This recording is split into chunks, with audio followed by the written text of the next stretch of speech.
The last few months have been positively lousy with tactical shooters. Phantom Doctrine, Phoenix Point, Corruption 2029, Fort Triumph and Spaceland have all made a play for XCOM's crown recently, and to be frank, they failed to take it for one commonly denominating factor.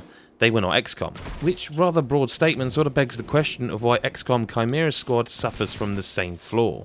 Usually when a game is announced the way Chimera Squad was, with no prior warning and only mere weeks from the release date, the alarm bells start to ring.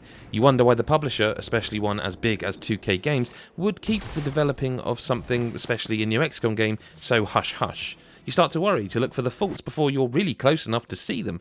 But Chimera Squad is an XCOM game, for goodness sake, you rationalise with yourself. Surely it's guaranteed to be spectacular.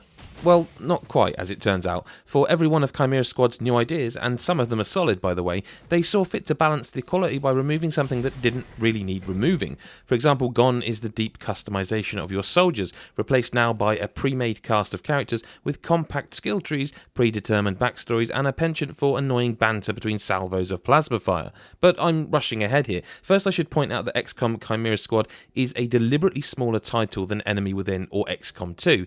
In fact, it almost feels like Firaxis are using the budget price and quiet release to prove out a few of their new ideas. I mean, some of them are great, but the elements that have been removed seem to have been cut purely to facilitate the tightening of belts. For a start, everything is on a smaller scale here. Downsizing from the international crisis of the last few games, Chimera Squad's beat is not the global stage but a single city. City 31 is a multi-species metropolis where the majority of the alien races who have spent the last 25 years causing so much trouble for humanity have come to learn American slang. There is peace and an incredibly interesting world that kind of just spins in the background and doesn't really get the chance to explore itself. Instead, the aliens just banter like they're New York born and bred.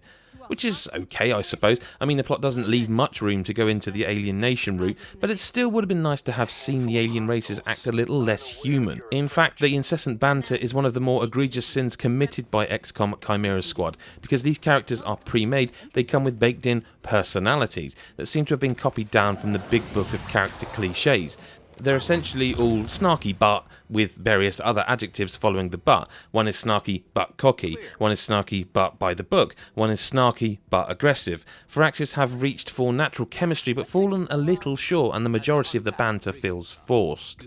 You also can't customise them beyond changing the armour tint in a variety of dull colours or switching their loadouts. Even the guns only change later when you start to find the epic weapons. The reason this matters isn't that we all love to play dress up, though we do, let's be honest, but rather because the sense of kinship you felt with your squad in the earlier games is missing.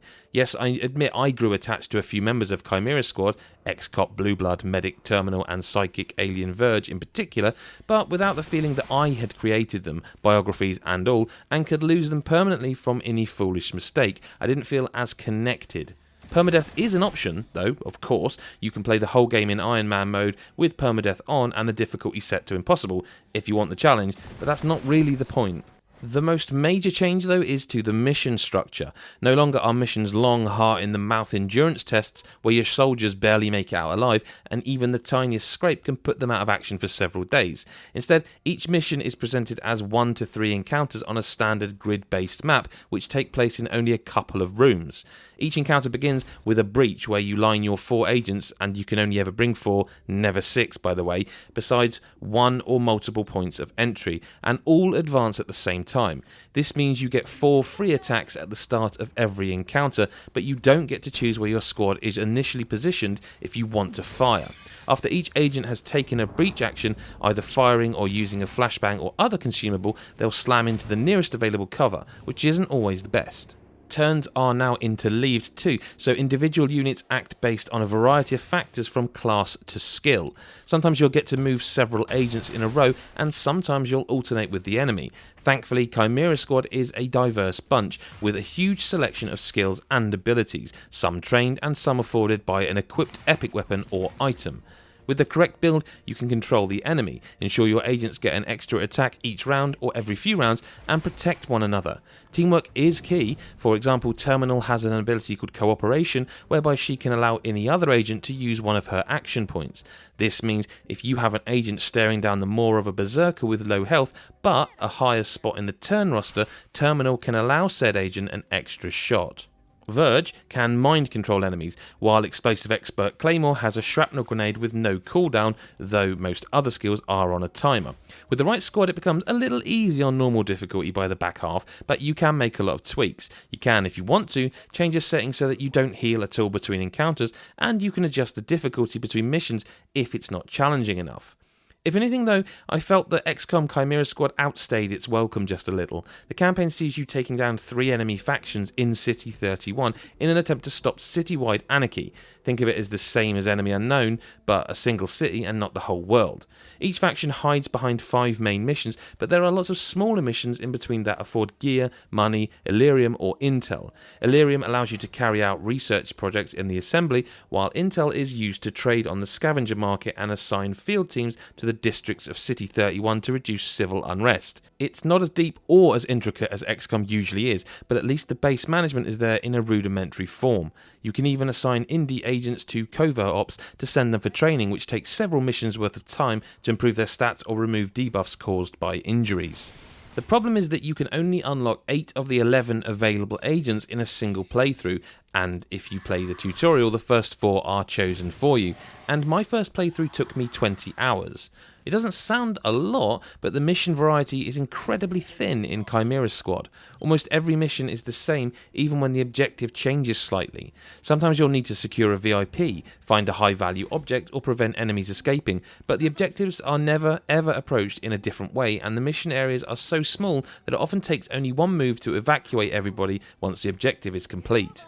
Elsewhere, the same visual glitches and bugs we know and love from XCOM games past persist here. Clipping and collision issues, missing animations, agents and enemies firing in the wrong direction. They're mostly forgivable and not game-breaking, unlike the bug that caused my game to crash me back to desktop no less than 9 times in a 20-hour playthrough, once requiring a restart of my PC. It seems to only occur during the debriefing by Director Kelly after returning to base, so hopefully it's something Firaxis can fix quickly.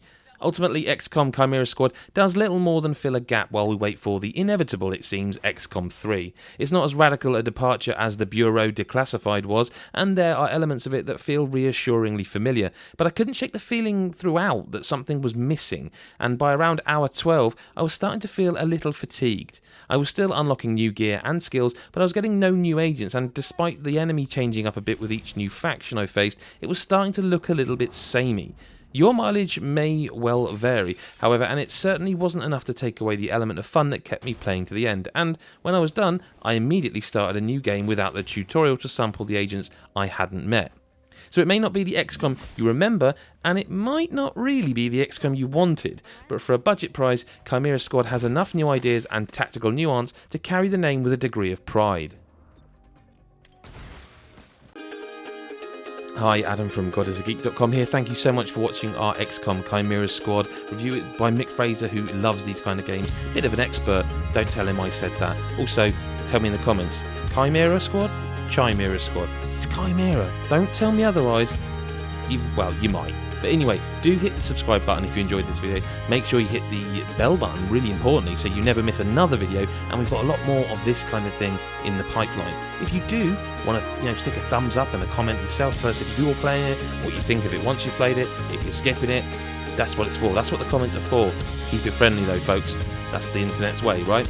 If you also want to follow us on social media, you can find us at GodIsAGeek on almost anything. Otherwise, thanks for watching, and we'll see you in the next video. Take care.